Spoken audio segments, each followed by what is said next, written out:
آداب عزیز طلباء و طالبات، آج ہم ایک الیکٹرانک تدریسی مواد یعنی ای کنٹینٹ کے تحت ایک بصری سبق آپ کے سامنے پیش کرتے ہیں۔ اس کا عنوان ہے حیدرآباد میں اردو طنز و مزاح ایک جائزہ۔ ہم نے اس عنوان کو آپ کے نصاب میں شامل یعنی undergraduate programme B A honours Urdu سال دوم کے تحت اردو ادب میں طنز و مزاح کی روایت شامل ہے، اسی کے تحت ہم نے سوچا کہ دکن کی ایک عظیم الشان ریاست حیدرآباد کے تحت ہم اس عنوان کا منتخب کیا ہے۔ طنز و مزاح اس شہر سے اس لیے بھی جڑا ہے کہ اس شہر کے ادیبوں، شعراء اور کئی ایسے فنکاروں نے یہاں طنز و مزاح کی تحریک کو برقرار رکھا۔ ان میں سے کئی نام ہم لے سکتے ہیں۔ شروعات کرتے ہیں ہم اس عنوان پر۔ میں آپ کا تعارف کرواؤں گا۔ آپ ہیں ڈاکٹر سید مصطفیٰ کمال صاحب، اردو کے ماہر، نقاد، محقق، استاد۔ آپ کا تعلق انور العلوم اٹانومس کالج سے تھا، صدر شعبہ اردو تھے، اور مولانا آزاد نیشنل اردو یونیورسٹی میں جب ٹرانسلیشن بیورو قائم ہوئی آپ اس کے کوآرڈینیٹر تھے۔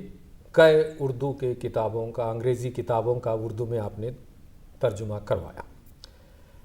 آج ہم اس صورتحال پر ہم غور کریں گے جو حیدرآباد میں طنز و مزاح کے بارے میں۔ ان سے میں سوالات کروں گا اور وہ جواب دیں گے۔ ڈاکٹر صاحب، آپ کا اسٹوڈیوز میں خیر مقدم کرتا ہوں۔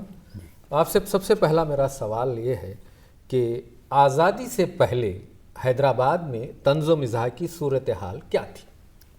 حیدرآباد میں طنز و مزاح کی روایت بہت قدیم ہے۔ بعض محققین نے دکنی اشعار ایسے ڈھونڈے ہیں جس میں طنز اور مزاح کی کچھ مثالیں جستہ جستہ مل جاتی ہیں۔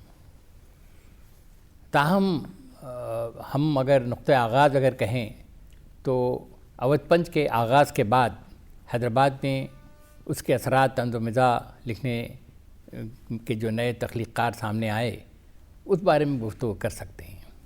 سب سے پہلے تو جب اودھ پنچ نکلا 1877 عیسوی میں، اس کے ساتھ ہی ملک کے بہت سے حصوں میں پنچ اخبارات نکلنے شروع ہوئے تھے۔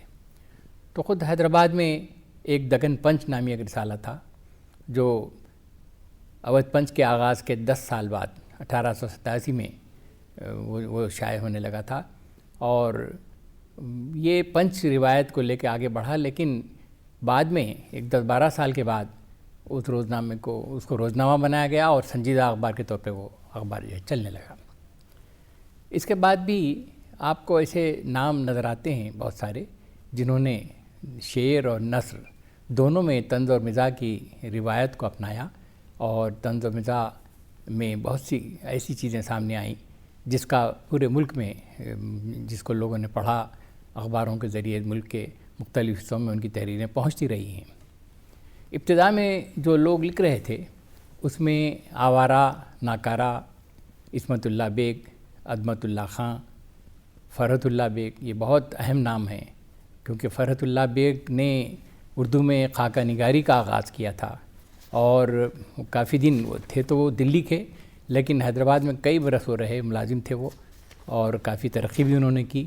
تو اپنے قیام کے زمانے میں انہوں نے طنز اور مزاح میں لکھا اور بہت کچھ لکھا، اور سب سے اہم بات جو ہے وہ یہ کہ اردو میں خاکہ نگاری کا آغاز فرحت اللہ بیگ سے ہوتا ہے، اور پھر اس کے بعد اور سارے ملک میں یہ روایت جو ہے آگے بڑھتی چلی گئی۔ ان کے علاوہ کچھ خواتین بھی اس زمانے میں لکھ رہی تھیں، آزادی سے پہلے کی بات میں عرض کر رہا ہوں۔ 2-1 خواتین ایسی تھیں، آصف جہاں بیگم، دوسری خواتین 1-2 اور ہیں۔ ان لوگوں نے طنز و مزاح کو اپنے خاص انداز میں بھرتا، تو گویا آزادی سے پہلے ہی ملک میں ایک خاص ماحول بن گیا تھا۔ بعد کے دور میں 40 کے دہے میں، آزادی سے 6-8 سال پہلے، بھارت چند کھنہ، رشید قریشی، یوسف ناظم، یہ وہ لوگ تھے جنہوں نے طنز اور مزاح کی طرف توجہ کی تھی اور نثر لکھ رہے تھے۔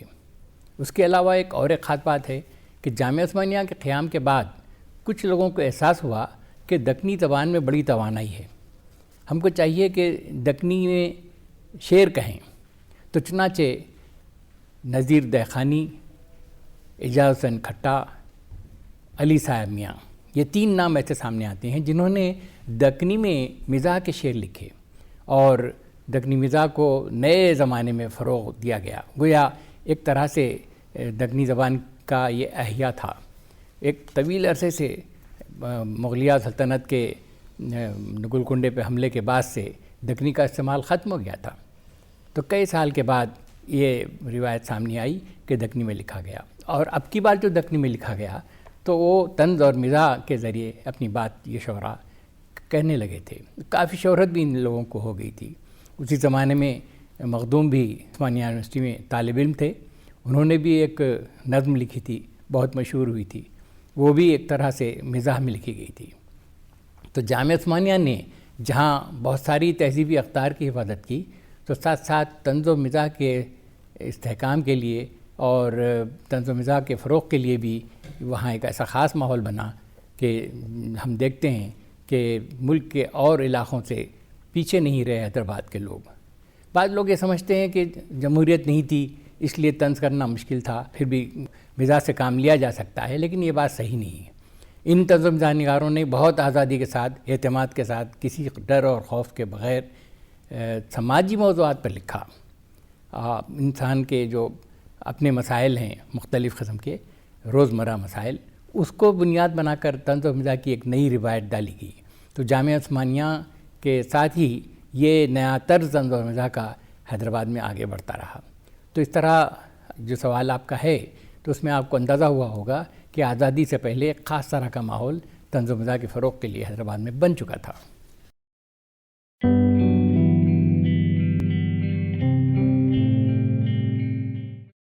ڈاکٹر صاحب، آپ نے صحیح فرمایا کہ آزادی سے پہلے جو حالات تھے اس کو بنیاد بنا کر کس طرح سے یہاں کے ادیبوں اور شاعروں نے یعنی اودھ پنچ کے بعد 10 سال بعد یہاں دکن پنچ جو آپ نے جس کا ذکر کیا ہے، تو اس میں بھی یہ کوشش کی گئی کہ حیدرآباد دکن میں طنز و مزاح کی ایک تحریک یہاں چلا جائے۔ اب مجھے یہ بتائیے کہ وہ کن حالات کے تحت زندہ دلانے حیدرآباد کا قیام عمل میں آیا، یعنی آزادی کے بعد کس طرح سے؟ جی، ایک بات تو یہ ہے کہ جو پرانے لوگ تھے جنہوں نے طنز و مزاح نگاری پر کی طرف توجہ کی تھی، ان کا لکھنے کا سلسلہ جاری تھا۔ جی، ان میں کچھ نئے لوگ بھی آتے گئے، تمکین کاظمی، ابراہیم جلیس، بھر چند کھنہ کا سلسلہ بھی لکھنے کا کچھ بڑھتا گیا، یوسف ناظم بھی لکھ رہے تھے میں نے کہا۔ تو یہ نثر کے لکھنے والے تھے، ان کے ساتھ ساتھ شعر بھی، طنزیہ اور مزاحیہ شعر بھی لکھے جا رہے تھے دکنی کے۔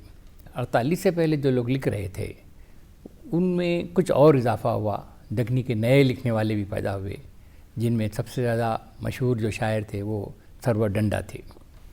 سرور ڈنڈا بھی لکھنے لگے، اور اس طرح سے ایک ماحول تو بن چکا تھا، لیکن 48 کے بعد کچھ سیاسی سماجی حالات حیدرآباد کے ایسے نہیں تھے کہ فوری طور پر سرگرمیوں کا آغاز ہوتا۔ اس میں کافی وقت لگا، اور 10-12 سال گویا اور نکل گئے، جس کے بعد ایک نوجوانوں کا ایک گروپ بن گیا تھا فائن آرٹس اکیڈمی کے نام سے۔ 1948 کے بعد چند سال حیدرآباد میں کچھ ایسے گزرے کہ ادبی سرگرمیاں اور خاص طور سے طنز و مزاح کی سرگرمیوں کا تو کوئی سوال نہیں تھا، لیکن آہستہ آہستہ پھر نئے ماحول سے آشنائی ہوتی گئی، اور کچھ نوجوانوں نے یہ سوچا کہ فائن آرٹس کے لیے کوئی ادارہ بننا چاہیے، تو ایک فائن آرٹس اکیڈمی نامی ایک ادارہ وجود میں آیا اور 1953 میں، اور اس ادارے نے موسیقی اور ڈانس، ڈرامہ، ان چیزوں کی طرف توجہ دی، اور آہستہ آہستہ لوگوں کا مزاج بنا۔ بہت بڑی تعداد میں نوجوان اس ادارے میں شریک ہونے لگے، اور اس کے ساتھ ساتھ کچھ فنکاروں کے ساتھ شاعر اور ادیب بھی منسلک ہو گئے، اور ان میں کچھ لوگ طنز اور مزاح لکھنے کی طرف راغب تھے جی تو چنانچہ ان کی کوشش سے، یہ سارے گروپ کی کوشش سے 1962 میں حیدرآباد میں زندہ دلان حیدرآباد کے نام سے ایک شعبہ فائن آرٹس اکیڈمی کا ادبی شعبہ تشکیل دیا گیا۔ دراصل اس سے 1 سال پہلے آل انڈیا ریڈیو نے ایک مشاعرہ کیا تھا، مزاحیہ مشاعرہ، اس کو ریڈیو والوں نے عنوان دیا تھا زندہ دلان حیدرآباد، وہی نام اختیار کیا فائن آرٹس اکیڈمی کے اس گروپ نے، اور زندہ دلان حیدرآباد کے نام سے وہ ادبی شعبہ کام کرنے لگا۔ تو 62 سے لے کے 65 تک ریاستی سطح کے مشاعرے ہوتے رہے اور وہ بہت پسند بھی کیے جانے لگے، کامیاب بھی ہوئے۔ اسی زمانے میں مصطفیٰ حسین نثر لکھ رہے تھے، سیاست میں کالم لکھ رہے تھے شیشہ و تیشہ کا، تو انہوں نے نثر جب لکھنے لگے تو ان کو خیال ہوا کہ طنز و مزاح لکھنے والوں کو یکجا کیا جائے۔ ان کی تجویز تھی کہ ایک کانفرنس طنز و مزاح نگاروں کی کل ہند کانفرنس منعقد کی جائے۔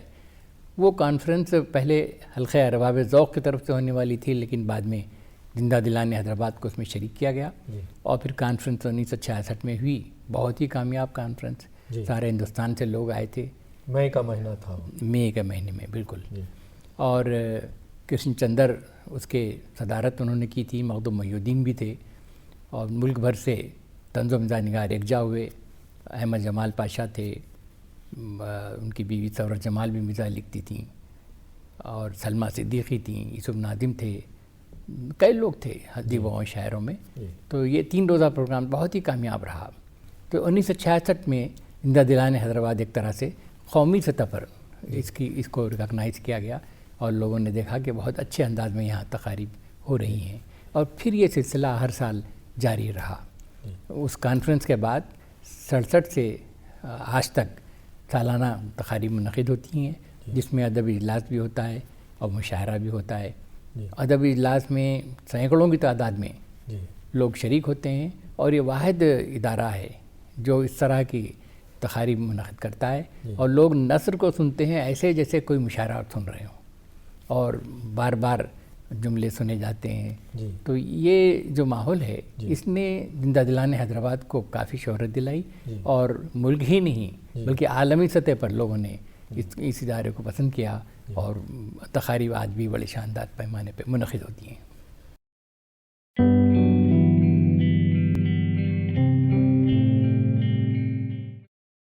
ڈاکٹر صاحب، اب ہم آگے چل کر یہ جاننا چاہیں گے کہ زندہ دلان حیدرآباد کی جو قابل ذکر سرگرمیاں ہیں اس کے بارے میں ہمارے طلباء کو بتائیں۔ جی، ایک تو میں نے کہا کہ 3 سال تک ریاستی سطح پر صرف مشاعرے ہوتے تھے، اور مشاعرے بیحد مقبول ہوئے۔ مشاعرہ ہے بھی ایسا میڈیم کہ اس میں شہرت جلد مل جاتی ہے، لیکن 66 میں جو کانفرنس ہوئی تھی اس میں بہت سنجیدگی کے ساتھ بہت سارے مسائل جو ادب کی تخلیق کے مسائل ہیں، طنز و مزاح کے معیار کے مسائل ہیں، اور کس طرح کی زبان لکھی جانی چاہیے، کس طرح کے موضوعات پیش ہونے چاہیے، ایسے سارے مسائل پر غور و خوض ہوا تھا۔ اور نتیجے میں بعد میں ہر سال جو کانفرنس ہونے لگی تو ایک اجلاس نثر کا ہوتا تھا، جس میں طنزیہ مزاحیہ مضامین ملک کے جو ممتاز لوگ ہیں ان کو پڑھتے تھے۔ ان پڑھنے والوں میں بہت اہم لوگ آتے رہے، فکر توسوی، یوسف ناظم، دلیپ سنگھ، اور کبھی کبھار بیدی سحر، اور بہرحال ملک کے سب طنز و مزاح نگار اس میں حصہ لیتے رہے ہیں۔ تو یہ ایک ایسا کام تھا جو اپنی نوعیت کا منفرد کام تھا کہ آپ نثر کو سنیں اور اس کو تحسین داد سے نوازیں۔ یہ بات آپ کو کہیں یہ روایت نظر نہیں آتی۔ تو ایک طرح سے نثری اجلاس کو شہرت حاصل ہوئی، اور نثر پڑھنے کا تو کوئی طریقہ عام طور پہ نہیں ہے، اور کہیں نثر پڑھی جاتی ہے تو بہت کم تعداد میں لوگ شریک ہوتے ہیں، جبکہ سینکڑوں کی تعداد میں حیدرآباد میں لوگ جو ہے نثری مضامین سنتے رہے ہیں۔ دوسری بات یہ ہے کہ زندہ دلان حیدرآباد نے دیکھا کہ طنزیہ و مزاحیہ تخلیقات کی اشاعت کا کوئی بہتر انتظام نہیں ہے، تو ابتدا میں یہ طے کیا گیا کہ خود زندہ دلان کی طرف سے کتابیں چھپیں گی۔ چنانچہ بھارت چند کنان، نریندر لوتھر، رشید قریشی، برقع شانوی، ان سب لوگوں کی کتابیں چھپیں زندہ دلان کے توسط سے، اور بہت اہتمام کے ساتھ. اور باہر سے بھی رضا نقوی واہی کی کتاب، بہت مشہور شاعر تھے اپنے عہد کے، تو ان کی کتاب بھی حیدرآباد سے چھپی. علی صاحب میاں دکنی کے شاعر تھے. اس طرح بہت ساری کتابیں حیدرآباد سے شائع ہوئیں. بعد کے دور میں یہ دیکھا گیا کہ سب کتابوں کی اشاعت ادارہ انجام نہیں دے سکتا، تو لوگوں سے کہا گیا کہ آپ رجوع ہوں اور اپنے طور پہ کچھ کام کریں، آپ ہم بھی کچھ مالی تعاون کریں گے. تو ایک اشاعتی ایک پروگرام بن گیا. اور وہ دور ایسا تھا کہ جو کتابیں اردو میں چھپتی تھیں وہ بمشکل تمام 100 سے 300-400 تک وہ فروخت ہو پاتی تھیں.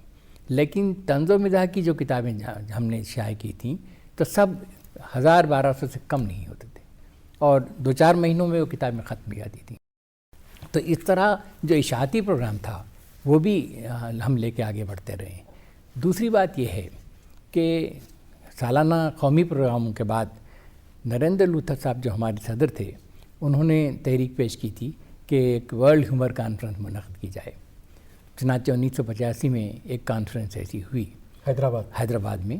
اور کانفرنس کی ندرت یہ تھی کہ اس میں 14 زبانوں کے ادیب اور شاعر، طنز و مزاح نگار شریک تھے. اور 5 روزہ پروگرام میں متوازی سیشنز ہوتے تھے. تیلگو، مراٹھی، بنگالی، کنڑی، ساری زبانیں جو اس وقت کی مسلمہ زبانیں ہندوستان میں تھیں، ان سب زبانوں کے سیشنز، پیرلل سیشنز، متوازی سیشنز ہوتے رہے اور چیزیں پڑھی گئیں نظم اور نثر میں. اس کے ساتھ ساتھ پھر عمومی سیشن بھی ہوتے رہے جس میں مائم بھی شامل تھا کہ کوئی لفظ ادا نہیں ہو رہا ہے لیکن ایکشن کے ذریعے سے اپنے جذبات کو پیش کیا جا رہا ہے. وہ بہت ہی بڑے پیمانے پہ بنگالی لوگ تھے جو مائم پروگرام جنہوں نے پیش کیا تھا.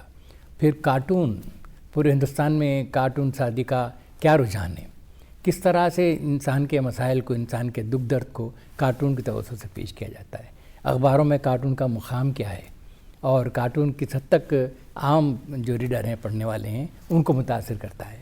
یہ بہت سارے ایسے موضوعات ہیں جن پر کارٹون کے سیشن میں غور ہوا، اور ہندوستان کے اہم ترین جو کارٹونسٹ ہیں ان کو بلایا گیا تھا. انہوں نے فوری اسی وقت جو ہے کچھ کارٹون بنائے اور اس پر ڈسکشنز ہوئے.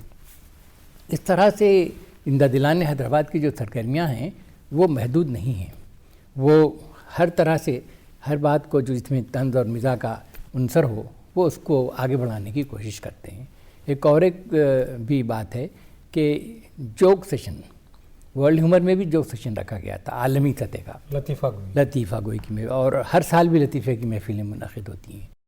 تو گورنمنٹ آف انڈیا نے خصوصی نوٹ لیا اور گورنمنٹ نے یہ تصفیہ کیا تھا براڈ کاسٹنگ منسٹری نے کہ آئندہ جو نشریات ہوں گی ملک کی، اس میں طنز اور مزاح کی چیزوں کو زیادہ پرسنٹیج دیا جائے، کیونکہ طنز اور مزاح میں اتنی طاقت ہے کہ عام آدمی تک بات کو پہنچائی جا سکتی ہے، اور جو برائیاں ہیں سوسائٹی کی، جو خرابیاں ہیں، وہ ان کو دور کرنے کے لیے اس میڈیا کو استعمال کیا جا سکتا ہے.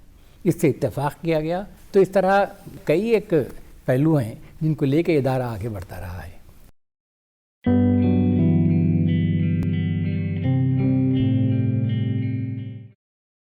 ڈاکٹر صاحب، اب میں جاننا چاہوں گا کہ زندہ دلان حیدرآباد کا ایک ترجمان ہے شگوفہ، ایک جریدہ ہے، پچھلے 48 سال سے پابندی کے ساتھ وہ نکل رہا ہے. تو شگوفہ نے طنز و مزاح کی ترقی میں کیا حصہ ادا کیا ہے؟ 2 موقع ایسے ہیں جس میں ایک چیز ایک نمونے کے طور پر سامنے آئی تو ملک بھر میں پھیل گئی. ایک تو یہ کہ میں پہلے بھی عرض کر چکا ہوں، اودھ پنچ جب نکلا تھا تو ملک میں تقریباً ہر شہر میں پنچ نام کے رسالے نکلنے لگے. یہ دراصل لندن پنچ کو دیکھ کر اودھ پنچ نکلا تھا، اور اودھ پنچ کو دیکھ کر اس ملک میں بے شمار محققین نے بتایا ہے کہ 55 تا 60 ایسے اخبارات رسالے ہیں جو پنچ کے نام سے نکلے ہیں. اسی طرح جب زندہ دلان حیدرآباد کی شہرت ہوئی تو سارے ملک میں مختلف شہروں میں زندہ دلان کی انجمنیں قائم ہوئی. زندہ دلانے بمبئی، زندہ دلانے پٹنہ، زندہ دلانے بھوپال، زندہ دلانے دلی، اور آپ نے 2 شہر کے نام گنائے، مالیگاؤں وغیرہ وغیرہ۔ اس کے علاوہ ملک کے باہر بھی زندہ دلانے شکاگو، بہت مشہور ادارہ وہاں پہ قائم ہوا تھا، آج بھی موجود ہے۔ زندہ دلانے جدہ آج بھی موجود ہے، اور زندہ دلانے ریاض، کئی ادارے ایسے قائم ہوئے، شاخیں قائم ہوئیں جہاں طنز و مزاح کی محفلیں بڑے اہتمام کے ساتھ سجائی گئیں، مقامی سطح پر بھی اور پھر عالمی سطح پہ بھی تقریباً مشاعرے اور اجلاس وغیرہ منعقد ہوتے رہے۔ جہاں تک شگوفہ کا معاملہ ہے، یہ ایک منفرد کام ہے، کوئی رسالہ نکالنا آسان کام نہیں ہے۔ یہ رسالہ 1968 میں نکلنا شروع ہوا زندہ دلان کے ترجمان کے طور پر، اور اب 48ویں سال میں داخل ہو چکا ہے۔ اس رسالے کی اپنی ادبی خدمات ہیں، اس کے اپنے کچھ کام ہیں جس پر مختلف یونیورسٹیوں میں ریسرچ کے مقالے لکھے جا رہے ہیں، 2-3 ایم فل کے مقالے لکھے جا چکے ہیں، اب 2 مختلف یونیورسٹیوں میں اس پر ریسرچ ہو رہا ہے، کام ہو رہا ہے۔ دراصل سب سے بنیادی بات یہ ہے کہ طنز اور مزاح نثر اور نظم میں کن اصناف میں زیادہ پاپولر ہے۔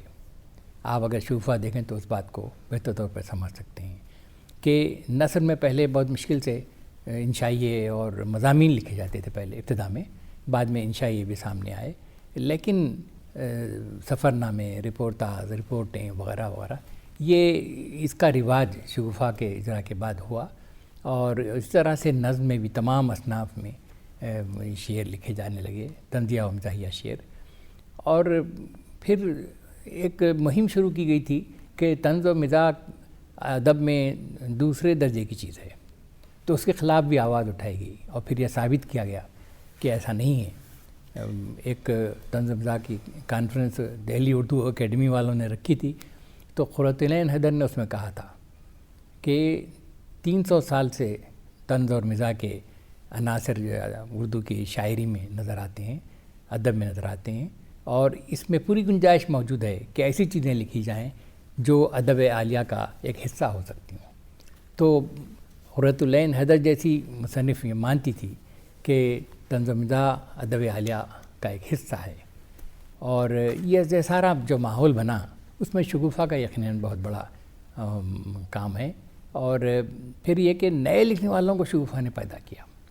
آپ کم از کم اس 47 سال میں 500 ایسے نام دیکھیں گے جنہوں نے شگوفہ میں پہلی بار لکھا، شگوفہ کے توسط سے ان کے لکھنے کا سلسلہ جاری رہا، اور بلکہ یہ کہہ سکتا ہوں میں کہ اس میں سے اکثر ایسے بھی ہیں جن کی کتابیں شائع ہوئیں، مضامین کے مجموعے یا شعری مجموعے، اور ادب میں انہوں نے اونچا مقام حاصل کیا، اور بعض تو بہت ہی کافی مشہور نام ہیں جو شگوفہ کے توسط سے ادب میں سامنے آئے ہیں۔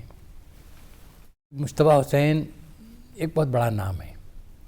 ان کی پہلی تخلیق آج سے کوئی 50 یا بلکہ 54 سال پہلے کی تھی۔ 1962 میں پہلی بار انہوں نے کالم لکھا تھا، ان کے اپنے بھائی محبوب حسین جگر صاحب کی فرمائش پر شیشہ و تیشہ کالم انہوں نے لکھا تھا۔ ایک طرح سے زندہ دلان بھی 1962 میں وجود میں آیا، اور مصطفیٰ حسین نے بھی نثر لکھنا شروع کیا تھا 1962 میں، اور پھر یہ سلسلہ کچھ ایسا چلا کہ آہستہ آہستہ پورے ملک میں مصطفیٰ حسین مشہور اور ممتاز مقبول ہو گئے، اور ان کی تحریروں میں جو تازگی ہے، ان کی تحریروں میں جو زندگی کی حقیقتیں ہیں، ان کی وجہ سے ان کا خارج جو ہے بہت اسے پسند کرتا ہے۔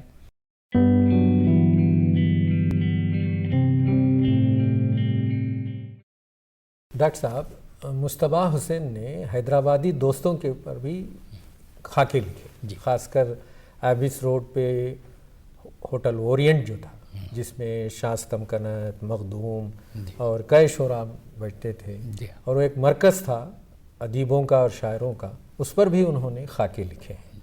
اب میں چاہوں گا آپ کہ ہمارے جو ایک اور طنز و مزاح کے ماہر جناب نریندر لوتھر، تو ان کے بارے میں بتائیں۔ نریندر لوتھر اردو طنز و مزاح کا ایک اہم ترین نام ہے۔ وہ IAS تھے، ریٹائر ہو چکے، جہاں ایک طرف ایڈمنسٹریٹر کے طور پر ملک میں جانے پہچانے جاتے ہیں، تو دوسری جانب ان کی مزاحیہ تحریروں کو بھی ادب کے نقادوں نے بےحد پسند کیا۔ میں ایسا سمجھتا ہوں کہ لوتھر کے پاس جو علمیت ہے، جو ان کے پاس جو فطانت ہے، جو ذہانت ہے، ان کے پاس نفسیاتی مطالعہ کا جو فن ہے، وہ ان کو دوسروں سے ممتاز کرتا ہے۔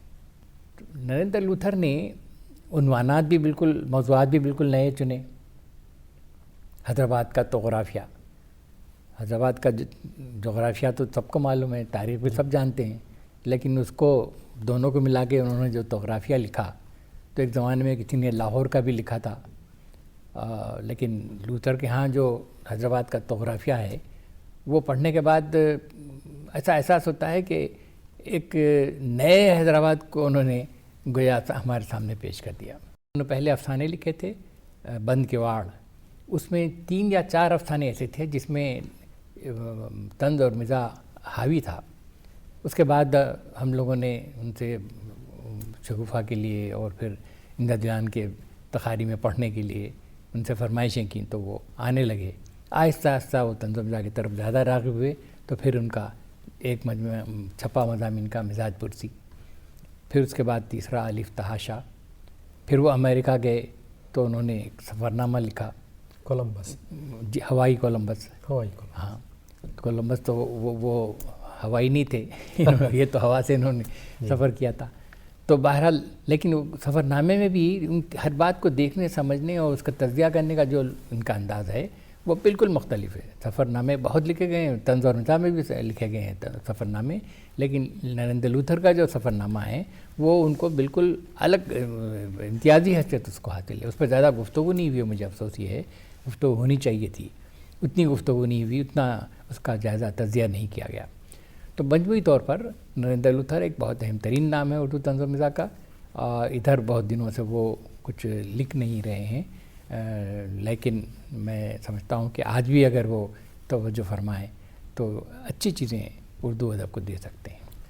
ڈاکٹر صاحب، ہمارے طلباء اور طالبات کو کچھ اہم کتابوں کے نام اور ساتھ میں رسالوں کے نام بتائیں تاکہ وہ مزید مطالعے کے لیے ان کو آسانی ہو۔ طنز و مزاح پر بہت کچھ لکھا جا چکا ہے، کئی کتابیں ہیں۔ سب سے پہلے جو اہم کتاب تھی وہ وزیر آغا کی کتاب تھی، اردو ادب میں طنز و مزاح۔ پھر نامی انصاری کی کتاب ہے آزادی کے بعد اردو نثر میں طنز و مزاح۔ اور پھر شگوفہ کے بہت سے نمبر چھپے ہیں، ہندوستانی مزاح نمبر، پیروڈین نمبر، سلور جوبلی مصطفیٰ حسین نمبر، سلور جوبلی نمبر، یوسف ناظم نمبر، کئی نمبر شگوفہ کے چھپ چکے ہیں۔ اگر وہ رسالے شگوفہ کے بھی دیکھ سکیں تو بہت اچھا ہے۔ پھر علی گڑھ میگزین کا طنز و ظرافت نمبر چھپا تھا، آج کل کا بھی چھپا ہے۔ ڈاکٹر قمر رئیس کی کتاب ہے اردو ادب میں طنز و مزاح کی روایت اور ہم اثر رجحانات۔ بہت شکریہ ڈاکٹر صاحب، آپ نے اتنے اچھے موضوع پہ آج آپ نے گفتگو کی۔